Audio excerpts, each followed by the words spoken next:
Hello students, welcome again. हम कर रहे हैं इंटीग्रेशन क्लास 12 चैप्टर नंबर 7 और हम 4 एक्सरसाइज कर चुके हैं। अब हम करेंगे इंटीग्रेशन बाय पार्शियल फ्रैक्शन। ये क्या है, कैसे यूज़ होता है, कब यूज़ होता है, ये सारी बातें हम डिस्कस करेंगे और उस मेथड को भी हम डिस्कस करेंगे। देखिए, सबसे पहले तो हम बात करते हैं कि ये जो पार्शियल फ्रैक्शन है वो कहाँ यूज होता है। तो भाई वो सबसे पहले तो वो यूज होता है रैशनल फंक्शंस के लिए। रैशनल फंक्शन, रैशनल नंबर क्या होते हैं भाई, पी बाय क्यू की फॉर्म में। तो रैशनल फंक्शन क्या होते हैं, एक फंक्शन को दूसरे फंक्शन से डिवाइड कर दो तो वो रैशनल फंक्शन हो जाता है हमारा। क्लियर, दो पॉलिनोमियल्स को हमने आपस में डिवाइड कर दिया। एक रैशनल नंबर का एग्जांपल ले लेते हैं। जैसे मैं 3/4 लेती हूँ तो 3/4 हमारा प्रॉपर फ्रैक्शन कहलाएगा। प्रॉपर यानी कि इसमें और गुंजाइश नहीं है फ्रैक्शन होने की। लेकिन अगर मैं 4/3 लिखती हूँ तो ये इम्प्रॉपर है। इम्प्रॉपर क्यों है?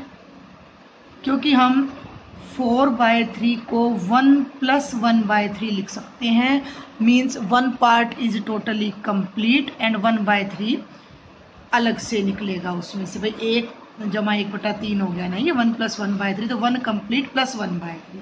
What I want to say कि whenever numerator is less than denominator, numerator is less than denominator, then it is called a proper fraction. और न्यूमरेटर अगर डिनोमिनेटर से बड़ा होता है तो ये इम्प्रॉपर फ्रैक्शन कहलाता है। ये सारी बातें हमने छोटी क्लासेस में बड़ी पढ़ी हैं।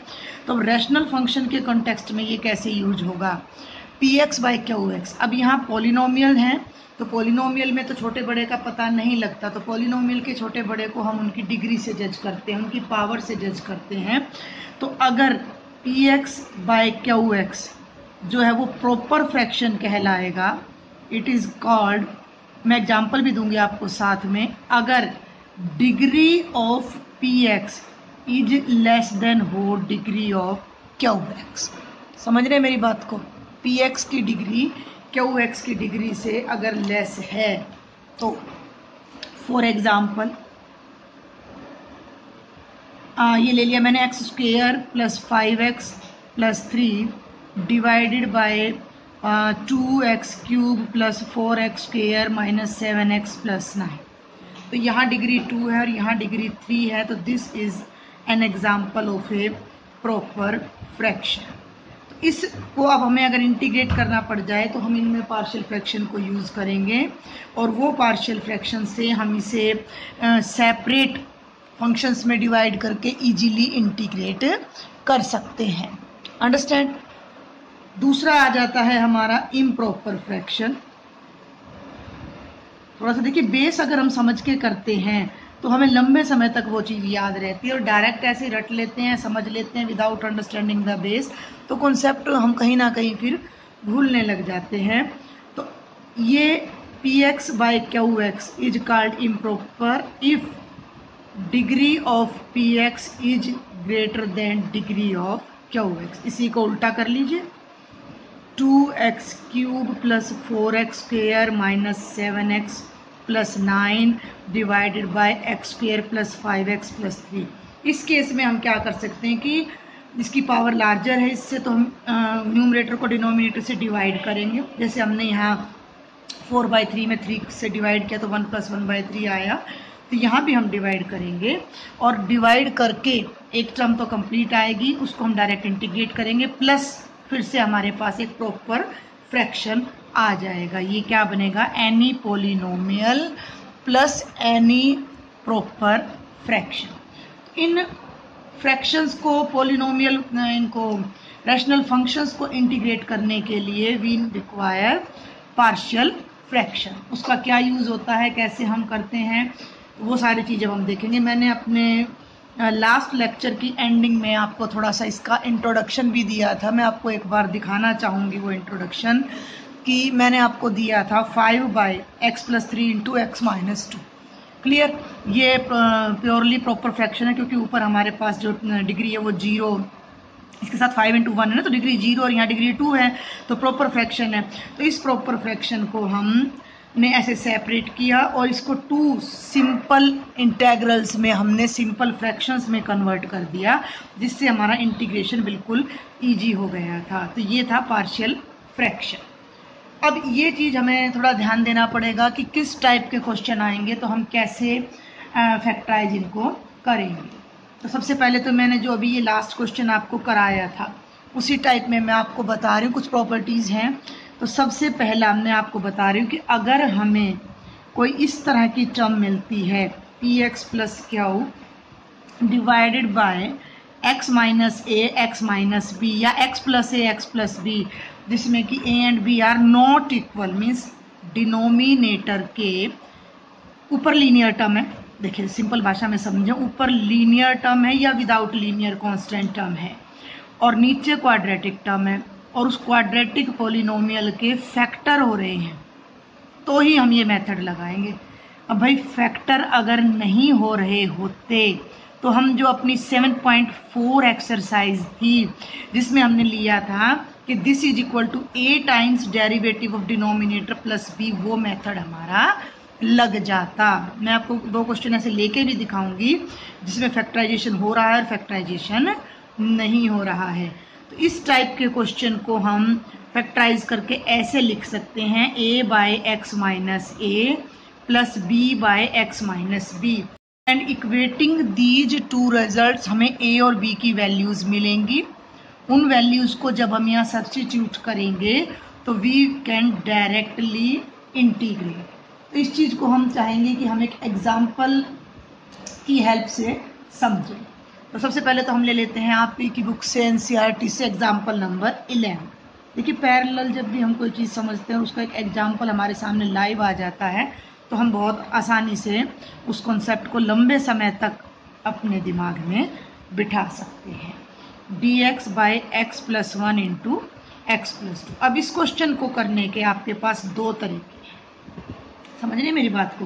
पहला तरीका है स्क्वेयर कंप्लीट करने का, ये बनेगा x square plus 3x plus 2, और जो 7.4 में हमने डिनोमिनेटर का स्क्वेयर कंप्लीट किया था, आप उस मेथड से भी इस क्वेश्चन को कर सकते हैं। तो कई बच्चों को ये डाउट रहता है कि जी हम कौन सा मेथड लगाएं, तो मैं सजेस्ट करूँगी कि अगर डिनोमिनेटर आपका फैक्टराइज होता है लीनियर टर्म्स में, क्वाड्रेटिक है और उसके 2 और भाई क्यूबिक है तो 3, मतलब अगर उसके लीनियर फैक्टर बन रहे हैं तो पार्शियल फ्रैक्शन लेना ज़्यादा इजी रहेगा।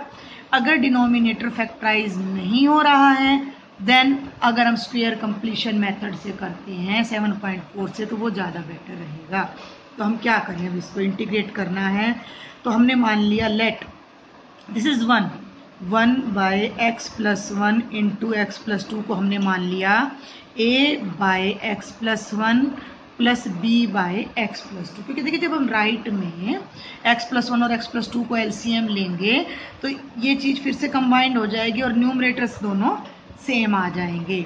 तो इधर लेफ्ट में आप एलसीएम ले लीजिए x प्लस 1 x प्लस 2, बड़े ध्यान से समझना है आपने। x प्लस 1 कैंसिल हो जाएगा, a के साथ क्या आ जाएगा भाई x plus 2, x plus 2 cancel हो जाएगा, b के साथ क्या आ जाएगा x प्लस 1 और 1 by X plus 1 X plus 2। जब दोनों साइड्स हमारी ऑलरेडी इक्वल है तो न्यूमरेटर तो कैंसिल हो जाएगा ना, सेम है भाई, दोनों सेम है तो डिनोमिनेटर उल्टा बोल गई सॉरी मैं, डिनोमिनेटर कैंसिल हो जाएगा और न्यूमरेटर इक्वल हो जाएगा। तो हम इसको ऐसे लिख देते हैं a into X plus 2 plus b into X plus 1 is equal to 1। अब देखिए वैसे तो इनको करने का तरीका क्या है कि ये एक लीनियर है और ये कांस्टेंट है, और जब हम इक्वालिटी डिस्कस करते हैं सिंपल सी बात है कि भाई ये देखिए मैं कहती हूँ कि ax plus B is equal to C X plus D है, तो सिंपल सी बात है कि x का कोफिशिएंट a c के इक्वल होना चाहिए और भाई b d के इक्वल होना चाहिए। क्लियर। तो एक तरीका तो ये है इक्वालिटी क्रिएट करने का। तो ये जो टर्म हमारी बनेगी ये बनेगी a plus B X plus 2a plus B, जो कि हमने 7.4 में किया। उससे भी इजी एक बड़ा इंटरेस्टिंग सा तरीका है इक्वेटिंग कोफिशिएंट की बजाय, और मैं प्रेफर करूँगी कि आप उसको करें, वो बिल्कुल गलत नहीं होगा आपका तरीका। अगर आपके डिनोमिनेटर के फैक्टर्स सेपरेट हैं तो आप क्या कीजिए, पहले एक फैक्टर को 0 रखिए, ठीक है। तो x की वैल्यू कितनी आ गई? -1। इसको यहाँ पुट कर दीजिए फर्स्ट, ओके। बल्कि फर्स्ट नाम तो हम ऊपर दे देते हैं, इसको सेकंड नेमिंग कीजिए। तो a इंटू हमने x+1 को 0 रखा, x की वैल्यू -1 आ गई, यहाँ -1 + 2 प्लस b इंटू -1 + 1 = 1। a 2 में से बन गया 1 और ये क्या बन गया भाई हमारा 0। तो यहाँ से a की वैल्यू डायरेक्ट क्या आ गई? 1। ये बड़ा इजी सा तरीका है, इससे हमारा क्वेश्चन बहुत इजीली हो जाता है। अब हम क्या करें? अब सेकंड फैक्टर x+2 को 0 रख लीजिए। एक बार मैं इसको यहीं बता रही हूँ आपको। पुट x+2 = 0 और x = -2 इन सेकेंड। तो इस रिलेशन में x को -2 रख दीजिए, a इंटू -2। इससे क्या बेनिफिट होता है कि एक फैक्टर तो ऑटोमेटिकली, एक कांस्टेंट तो खत्म ही हो जाता है हमारा, एलिमिनेट हो जाता है। तो ये तो बन गया भाई 0, -2 + 1 -b = 1 और b की वैल्यू क्या आ गई? -। तो a की वैल्यू भाई 1 आ गई, b की वैल्यू -1 आ गई और ये हमारा रिलेशन है। इसको मैं एक बार बैक पेज पे फिर से रीराइट कर रही हूँ। ये देखिए 1 बाय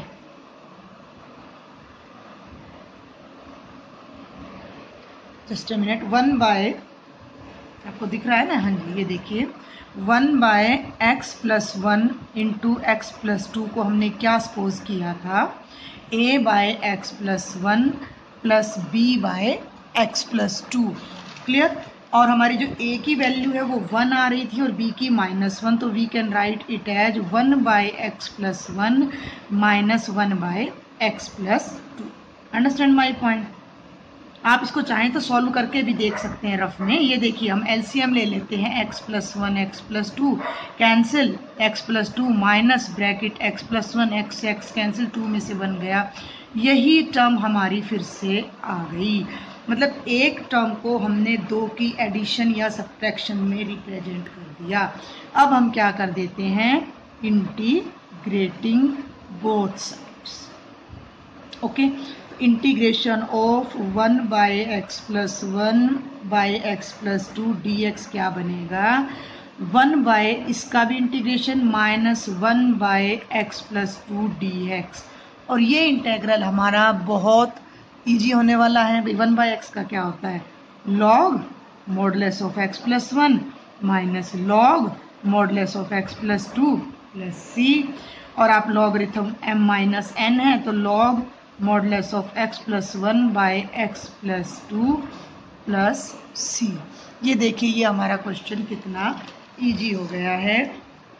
मैं फिर से थोड़ा सा देखिए रिपीट करना चाहूँगी। जो भी नई चीज़ हम सीखते हैं वो एक बार में हमें क्लियर नहीं होती है, थोड़ा रिपीटिशन ज़रूरी है। कि अगर ऊपर कोई लीनियर या कांस्टेंट टर्म है, समझ रहे मेरी बात को, और डिनोमिनेटर में 2 फैक्टर 3 फैक्टर 4 फैक्टर लीनियर हैं, तो उन्हें हम ऐसे सेपरेट करके लिख सकते हैं। 2 हैं तो a+b ले लिया, 3 है तो c ले लेंगे, भाई 4 है तो d ले लेंगे। क्लियर? तो ये हमारा क्वेश्चन था dx by x+1 x+2 a by x+1 b by x+2। तो ये टर्म को हमने एलसीएम लिया, डिनोमिनेटर कैंसिल हो गया, न्यूमरेटर इक्वल किया। अब इसका तरीका मैंने बताया था कि कोफिशिएंट्स कंपेयर करें, उसके बजाय जब तक आपके पास यहाँ पर लीनियर फैक्टर हैं उन्हें आप =0 रखें, उनसे जो वैल्यू आए उसे इस रिलेशन में यहाँ पर पुट कीजिए। You will easily get both constants. क्योंकि जब हम एक बार -1 रखेंगे तो b एलिमिनेट हो जाएगा, जब एक बार -2 रखेंगे तो a एलिमिनेट हो जाएगा और दोनों कांस्टेंट हमें इजीली मिल जाएंगे, ओके। और इजीली मिल जाएंगे तो ये हमारा 2 पार्ट्स में क्वेश्चन चला जाएगा और हम इन्हें इंटीग्रेट कर सकते हैं।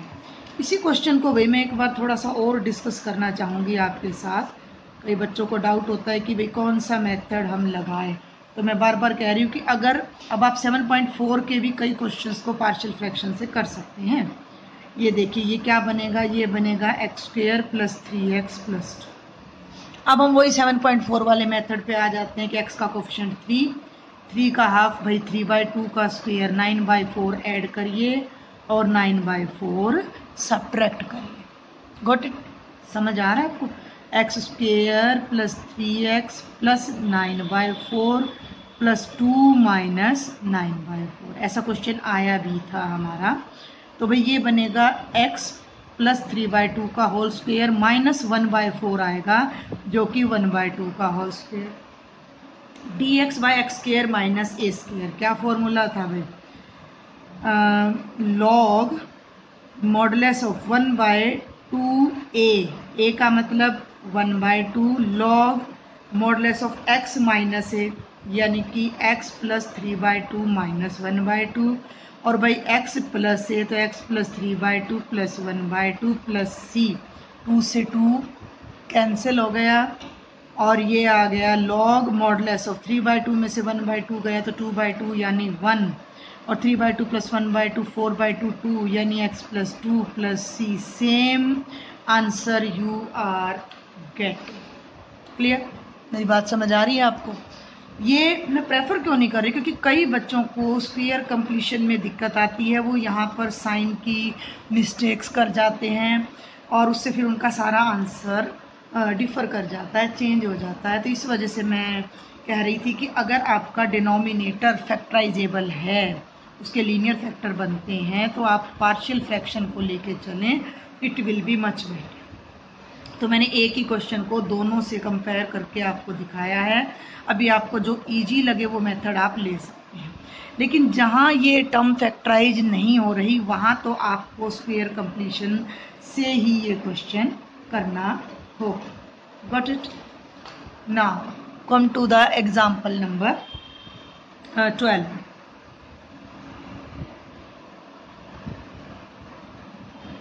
एग्जाम्पल नंबर 12 मैं प्रॉपर्टीज आपको साथ साथ बताती चलूँगी। Integrate i is equal to, एक मिनट हो, हाँ जी, ये देखिए i is equal to X square plus 1 by x square minus 5x plus 6 dx। ऊपर भी डिग्री 2 है, नीचे भी डिग्री 2 है, तो ये प्रॉपर तो नहीं है। प्रॉपर तो तभी होगा जब न्यूमरेटर की डिग्री लेस देन हो डिनोमिनेटर से। तो जब तक न्यूमरेटर की डिग्री डिनोमिनेटर के इक्वल या ग्रेटर है, it is not proper, it is improper fraction. तो हम पहले डिवाइड करेंगे। अब ये डिवाइड अगर आपको नहीं आता है करना तो मैं आपको यहाँ करके दिखा देती हूँ एक बार, कि ये हमने एक्स स्क्वेयर प्लस 1 को यहाँ राइट किया और इसको हमने यहाँ डिविडेंड की जगह x square minus 5x plus 6 को लिखा। दोनों की डिग्री सेम है तो 1 पर ये जाएगा, तो एक्स स्क्वायर, एक्स की टर्म यहाँ नहीं है तो साइड में लिख देंगे माइनस 5x प्लस 6। इसके बाद हम इसके नीचे वाली टर्म के साइन चेंज करते हैं, minus minus plus cancel, x की टर्म बड़ी आगे ले लेते हैं 5x माइनस 5। तो ये दिस 1 तो complete plus this by this. देखिए बहुत सिंपल सा डिवीजन है, कोई ज़्यादा मुश्किल चीज़ मैंने आपको नहीं बताई है। 3 से करेंगे तो 3 3 जा 9 1, तो आप 10/3 को यू कैन राइट एज 3:1/3 और 3 प्लस 1/3। तो ये प्लस दिस फ्रैक्शन, समझ रहे हैं? तो this term can be written as,